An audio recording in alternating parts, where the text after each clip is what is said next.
Baik, Assalamualaikum warahmatullahi wabarakatuh. Alhamdulillah pada malam hari ini kita kembali bertemu dalam perkuliahan dalam jaringan kita ataupun daring, karena keadaan kita masih pandemik COVID-19,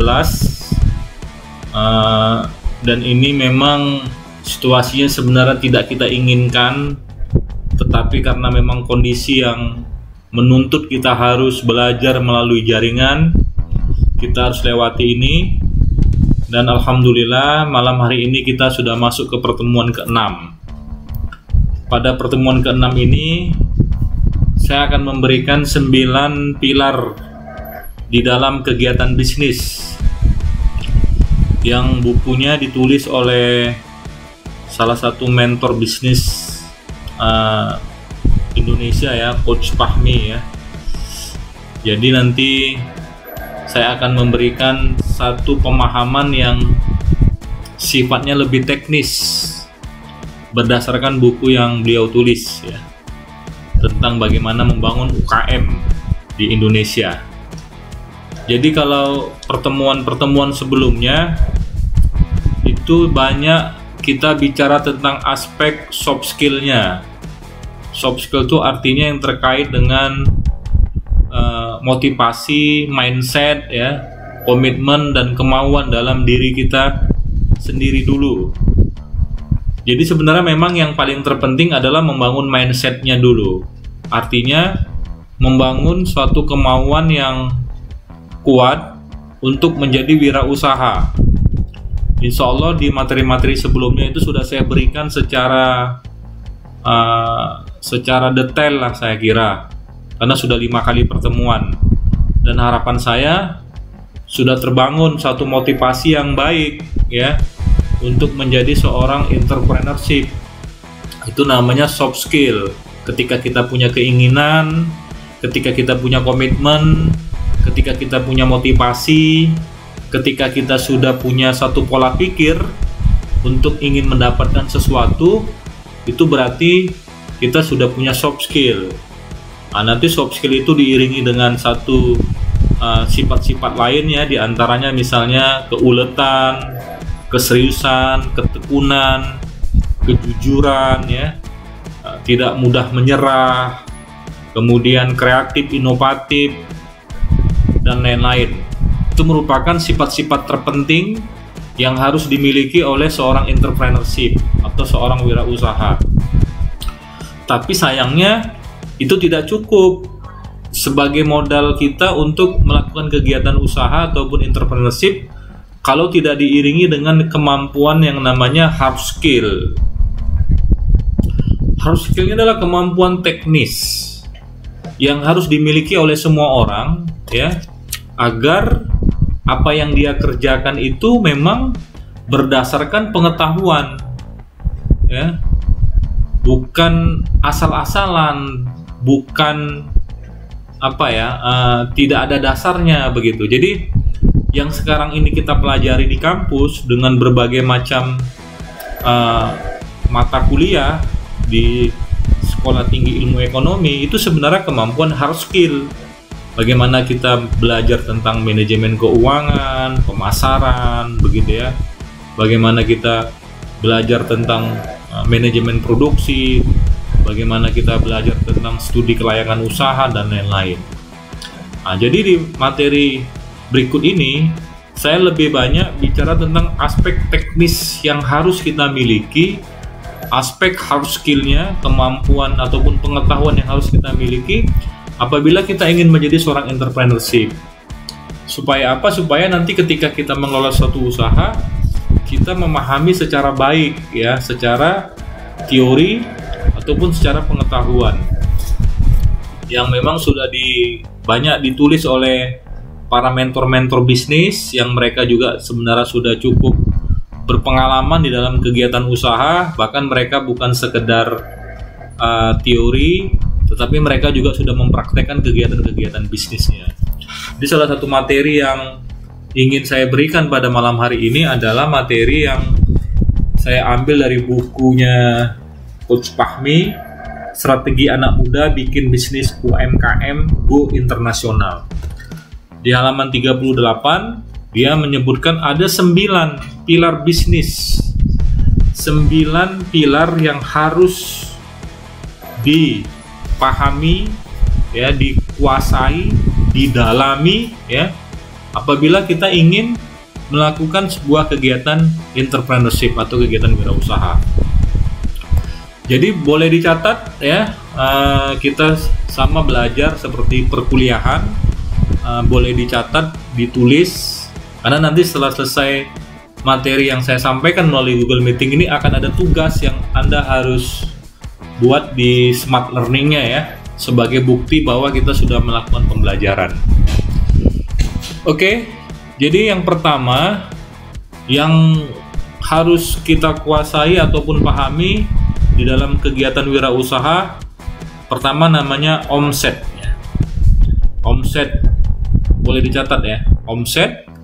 Nanti penjelasannya akan saya jelaskan lebih lanjut secara lebih detail setelah saya sebutkan dulu ya 9 pilar bisnis ini. Walaupun nanti ini tidak selesai, mungkin sampai 4 atau 5. Untuk berikutnya nanti akan dijelaskan dalam pertemuan berikutnya. Yang pertama omset, yang kedua kepuasan pelanggan ya. Yang kedua kepuasan pelanggan, yang ketiga kinerja SDM, yang ketiga kinerja SDM, yang keempat low cost operation atau operasional dengan biaya yang murah ya. Yang kelima organization atau organisasinya. Yang kelima organisasinya, yang keenam leadership-nya atau kepemimpinannya. Yang ketujuh business owner mentality atau mental si pemilik bisnisnya itu sendiri ya. Mental si pemilik bisnisnya. Kemudian yang ke-8 ya, human dignity ya. Nanti akan dijelaskan lebih lanjut ya, apa itu human dignity. Yang ke-9 spiritualis ya. 9 spiritualis. Oke, kita akan mulai jelaskan satu persatu ya. Dari omset. Jadi omset ini human dignity. Dignity tulisannya DIGNTY. Dignity.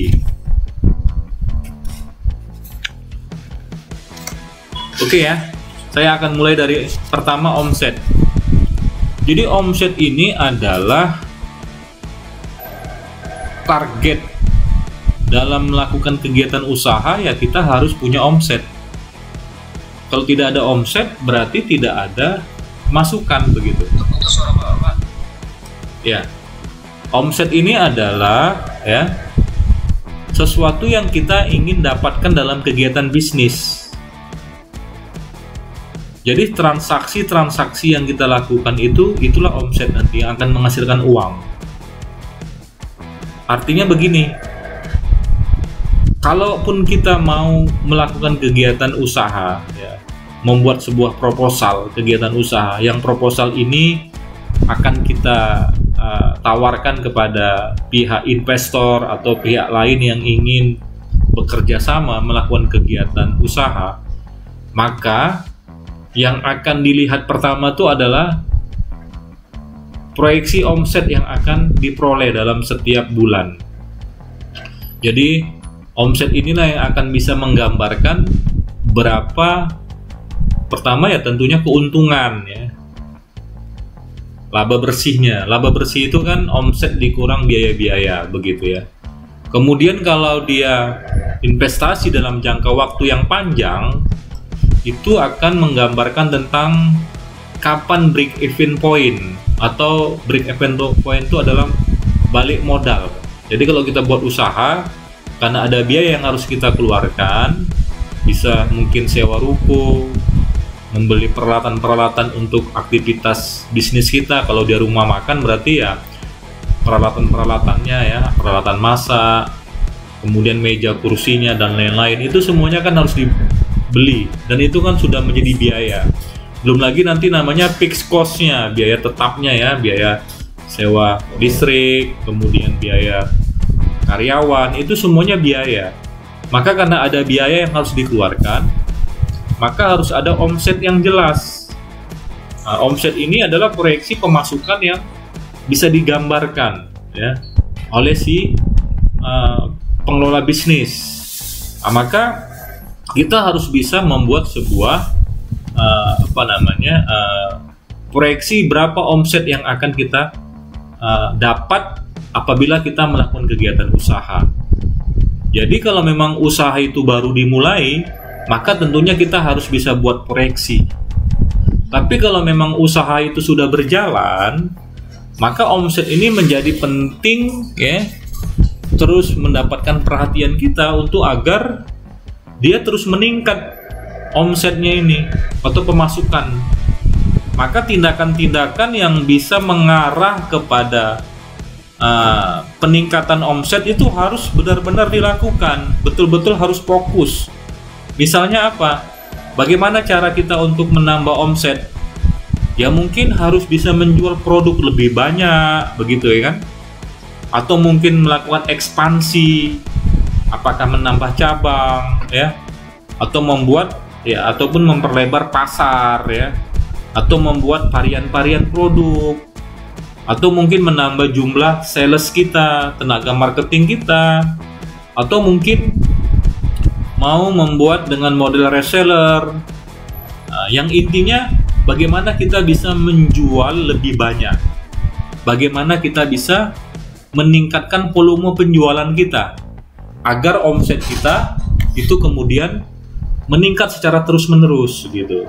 Jadi kalau tidak ada omset, kita tidak akan pernah bisa membiayai perusahaan ataupun membiayai bisnis kita, karena omset itulah sebagai target awal dan target yang harus betul-betul dipikirkan ya dalam kegiatan entrepreneurship atau kegiatan wirausaha. Ini yang pertama ya. Jadi yang pertama adalah betul-betul memproyeksikan berapa omsetnya dan terus bisa melakukan tindakan-tindakan yang bisa menambah pendapatan atau omset dengan melakukan berbagai macam kegiatan yang intinya bisa menambah ya ataupun meningkatkan volume penjualan kita sehingga omset kita terus bisa meningkat. Kemudian yang kedua adalah kepuasan pelanggan. Tadi omset, kemudian yang kedua adalah kepuasan pelanggan. Kepuasan pelanggan ini menjadi satu perhatian yang harus kita lakukan karena pelanggan kita ini adalah nyawa di dalam bisnis. Ruh bisnis itu adalah pelanggan. Coba bedakan antara konsumen dengan pelanggan ya. Kalau konsumen ya, itu adalah mereka yang baru pertama kali membeli produk kita, bisa berupa barang ataupun jasa. Tetapi kalau pelanggan, mereka yang sudah menjadi konsumen tetap, yang dicirikan pelanggan yang loyal itu dicirikan adalah mereka pertama melakukan pembelian berulang atau kita sebut dengan repeat order. Ketika kita punya usaha, katakanlah misalnya apakah rumah makan, maka orang yang membeli itu dia membelinya berulang-ulang, terus-menerus membeli produk kita begitu. Selain membeli berulang, dia juga mau merekomendasikan kepada orang lain agar membeli produk kita begitu. Selain merekomendasikan, dia juga punya imunitas yang baik. Imunitas apa dalam aspek ya mendapatkan satu penawaran dari kompetitor kita. Artinya ketika kita punya usaha laundry, karena usaha laundry kita tuh mungkin banyak di tempat kita, ada berbagai pilihan, tapi dia tetap memilih laundry kita, itu berarti itu pelanggan yang loyal ya. Dan yang terakhir, pelanggan ini dia mau membeli produk-produk variannya. Misalnya kalau Anda menabung di suatu bank ya, Anda menabung tapi Anda mau juga menginvestasikan uang Anda dalam bentuk deposito, atau mungkin Anda membeli asuransinya, atau Anda membeli layanan lainnya ya. Ini berarti kita loyal. Jadi kalau misalnya pelanggan itu puas, maka perusahaan kita atau bisnis kita akan berjalan, akan hidup, karena omset itu didapat dari pelanggan yang melakukan pembelian berulang. Maka beberapa cara ya yang bisa dilakukan agar pelanggan itu bisa loyal kepada kita. Yang pertama adalah memberikan layanan yang cepat dan tepat. Apalagi kalau misalnya kegiatan bisnis itu adalah kegiatan bisnis jasa ya, yang mereka harus dilayani ya. Misalnya rumah sakit itu jasa, pangkas itu jasa, salon itu jasa, laundry jasa, bengkel jasa ya. Itu harus cepat ya. Kalau rumah makan itu udah kombinasi antara jasa dan barang ya. Harus cepat dan tepat. Orang nggak mau ketika membeli apapun itu dia lambat, karena waktu itu cukup berharga ya. Maka kalau misalnya kita ingin pelanggan kita tuh puas, beri layanan yang cepat dan tepat. Bukan cepat aja tapi tepat begitu. Memang sesuai yang dia inginkan begitu. Kemudian yang kedua, bisa dengan memberikan layanan yang sesuai dengan promo ya, di brosur maupun di website ataupun media-media yang menjadi media promosi kita. Jadi kan ada kekecewaan bagi para konsumen itu ketika dia mendapatkan satu promosi dari suatu produk ya, melalui entah brosur, entah website. Tapi setelah dia mencoba produk tersebut tidak sesuai dengan apa yang dijanjikan di dalam informasi promosi yang sudah dilakukan oleh si produsen tadi atau si pemilik bisnis. Jadi jangan sampai bohong kita antara promosi dengan apa yang nanti dirasakan oleh si konsumen kita. Kemudian kalau ini bisnisnya kuliner ya, atau mungkin juga bengkel atau rumah sakit, ini biasanya berupa jasa ya, atau mungkin suatu saat kita menjadi manajer bank gitu ya, harus mampu menciptakan suasana yang nyaman, bersih dan rapi begitu. Ya ini sudah manusiawi ya. Kalau misalnya kita tuh suka yang nyaman, yang bersih, yang harum, yang rapi ya, ya kita tata betul gitu ya. Kalau kita punya usaha, coba pastikan kebersihannya, pastikan kenyamanannya, dan pastikan kerapiannya. Itu akan mempengaruhi aspek psikologis si konsumen ketika datang untuk ya belanja ataupun mengkonsumsi produk kita. Kemudian berikutnya, melakukan handling komplain dengan segera dan seketika. Handling komplain ini artinya menangani komplain pelanggan. Mungkin ada hal-hal yang tidak memuaskan yang dirasakan oleh si konsumen kita atau pelanggan kita yang sudah membeli produk kita. Apabila dia merasakan sesuatu yang dianggap tidak sesuai dan dia komplain terhadap produk yang sudah kita tawarkan dan sudah beli, kita harus cepat mengantisipasinya dengan apa ya, dengan mengambil langkah-langkah agar tidak adanya kekecewaan pada pelanggan kita. Setidaknya mungkin ya dalam berkomunikasi kita bisa minta maaf dulu ya, minta maaf apabila memang produk kita tidak sesuai. Yang kedua, mungkin kita siap untuk mengganti uang yang sudah dia bayarkan, atau mungkin mengganti barang yang baru yang tidak sesuai yang dia inginkan. Sampai begitu seharusnya ketika kita ingin mencari pelanggan begitu ya. Jadi penanganan komplain itu cepat, jangan sampai kita biarkan pelanggan itu tidak jelas bagaimana apa dia ya, persoalan dia yang dia hadapi, Inilah pentingnya kita mampu dengan segera menangani komplain pelanggan. Kemudian berikutnya yang kelima itu menawarkan harga yang pantas dan kompetitif. Karena kan tetap alasan orang membeli sebuah produk itu karena disebabkan karena harga kan. Kalau harganya tidak kompetitif, ya bisa dipastikan ya nanti orang akan beralih. Makanya bagaimana kita bisa nanti membuat produk yang low cost operation, artinya biayanya murah supaya harga kita kompetitif.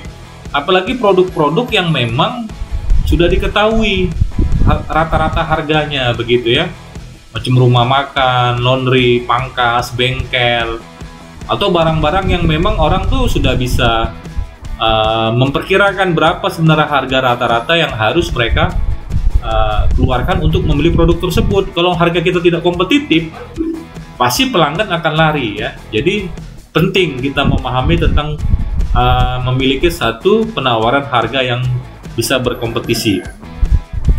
Kemudian berikutnya adalah memberikan layanan yang unik. Layanan yang unik ini memang membutuhkan kreativitas. Contohnya layanan unik itu misal ini yang mungkin lazim sih, tapi termasuk ya unik juga. Misalnya kalau kita punya cucian kendaraan, kita berikan kartu member ya. Apabila mereka mencuci kendaraannya lebih dari 10 kali, maka 1 kalinya gratis begitu. Atau mungkin menyediakan air minum mineral secara gratis. Atau menyediakan tempat yang nyaman ketika dia antri gitu ya. Nah ini perlu dipikirkan.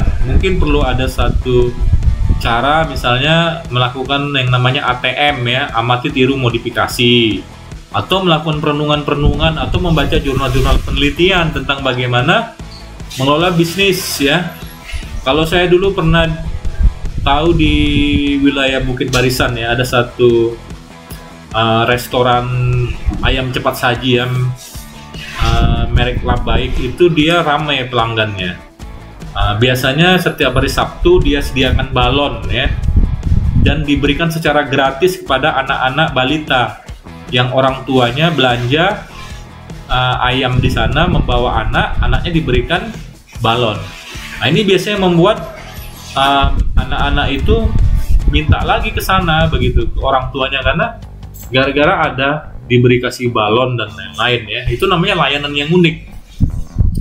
Oke, nanti itu termasuk yang sesuatu yang harus kita pikirkan, dan disinilah perlunya seorang entrepreneurship itu memiliki satu kreativitas ya, sehingga nanti ada satu produk layanan yang berbeda dengan perusahaan-perusahaan ataupun penyuplai produk sejenis. Kemudian berikutnya adalah menyebutkan dan memanggil nama pelanggan untuk membangun keakraban. Ini karena pelanggan ini sudah sering datang membeli produk kita usahakan bisa kenal namanya ya. Karena sebenarnya orang itu akan senang kalau disebutkan namanya dibandingkan dengan tidak menyebutkan nama. Dia akan merasa lebih akrab, lebih bersahabat, dan lebih terbangun hubungan emosionalnya. Coba aja kalian kalau misalnya memanggil, coba bedakan, dipanggil sama bos ya, dipanggil, coba sini kau, katanya kan, sini kau. Tapi kalau misalnya Polan, sini kau, ada Polannya itu lebih enak kedengarannya daripada tidak menyebutkan nama ya. Ini memang sesuai dengan teori psikologi orang ya. Kalau misalnya orang tuh dipanggil nama tuh sangat senang. Kemudian memberikan hadiah spesial untuk momen-momen spesial pelanggan. Jadi sebenarnya kita kalau memang tahu ya tanggal lahirnya, atau kita beri ucapan selamat ulang tahun, atau diberikan hadiah ya karena ada momentumnya, terserah.